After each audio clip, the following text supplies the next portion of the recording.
Which brand has lost you as a customer? Jiffy Lube. Dudes punctured my oil filter when they changed it, eventually ran out of oil like 2 weeks later and made me drag their ass through claims court to pay for repair. Edit, impromptu fuck Jiffy Lube thread. Edit 2, man this company sucks. Edit 3, never mentioning Jiffy Lube on Reddit again. I struck a nerve. Edit 4, please stop commenting. Progressive. A lawnmower hit my parked car during work last year and it was terrible dealing with Progressive. The claims agent I got stopped communicating with me after a certain point and I ended up having to hand the lawn mowing company's owner to pay for my car's repairs.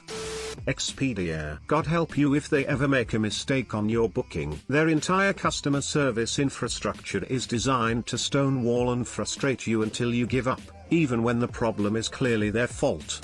DoorDash. After learning about the whole tipping situation, I will never buy Campbell's Chunky Soup ever again. When that brand was started I was hooked. I loved everything they made. They had this one that had like small little burger patties in it. Fucking delicious. I ate at least one can a week. It was my go-to lunch as an unattached young adult male. Then they changed the recipe. Their meat turned to shit. Every soup had a layer of grease on it. It was disgusting. I stopped buying their product and sent them an email about how they lost a lifelong customer. In their response back to me they apologized and gave me a gift to make up for it, a coupon to save 50 cents on a can of Campbell's soup.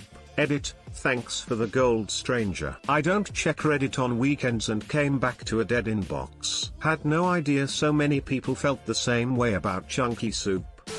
Bank of America. Their ATM was down so I had to go in and deposit my check. Paid all of my bills and had pretty much no money. This was during college, and they hit me with a $10 service fee which overdrew my account, and then they charged me a $35 overdraft fee. So, $45 I didn't have because their machine was down. The person I talked to on the phone was a complete dick and I decided to get rid of my account right then and there. He then gave me an attitude about cancelling. Fuck that guy and fuck Bank of America. Super dry because my friend and I were once at a snowboarding festival and they were giving out free stuff like snow goggles etc. But their reps wouldn't give anything to us because we didn't fit the look. Edit, I know I'm not entitled to anything. It wasn't about getting free stuff, it was the quite clear message of you're not good enough. Facebook lost me a couple years ago. The way they treat their users and their data was upsetting to me. I could almost feel the fake experience they were trying to build, and I hated it. Their complete lack of care about privacy is someone I also disliked, and so I decided to avoid them. Edit, stop saying you're not a customer, you're its product. It's a service, provided by a company, that I used.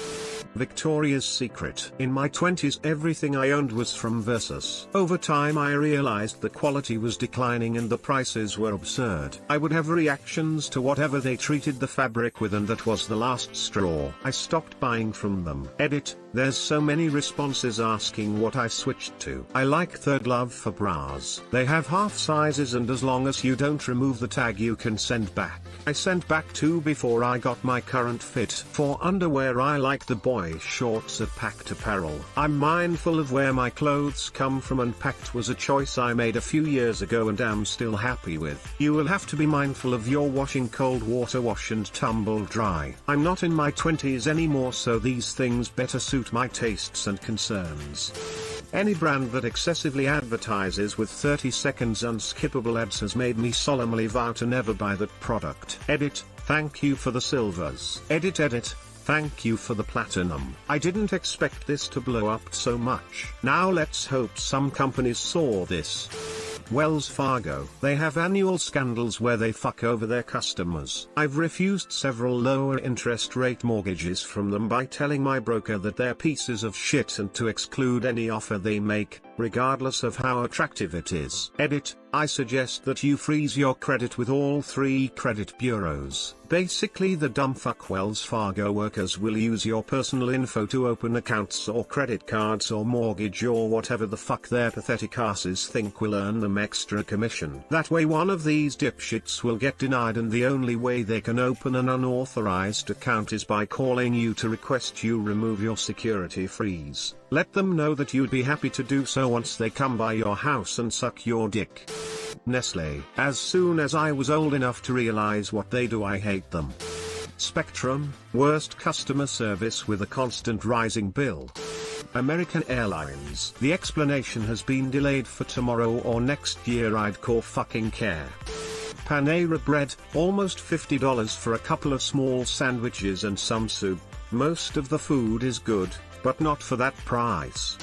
Ikson still hasn't cleaned up Alaska after the oil spill. 30 years later. Edit. I have learned a few things from this post. It doesn't change how I feel about Ikson, though.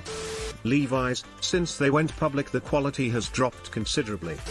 Wells Fargo. Our first mortgage was through them. After a couple years, I get a call on the 2nd of the month telling me my mortgage was due. I told them I had until the 15th. They told me that was a grace period and their investors preferred I pay on the 1st. I told them I would make sure I never paid it before the 15th ever again, and their investors could eat a bag of dicks. We paid the mortgage at 4:30 in the afternoon on the 15th, or closest prior weekday, for the next 5 years at the local branch, which was a half-mile from the house. Good times. Thanks for watching. Don't forget to like and subscribe for more.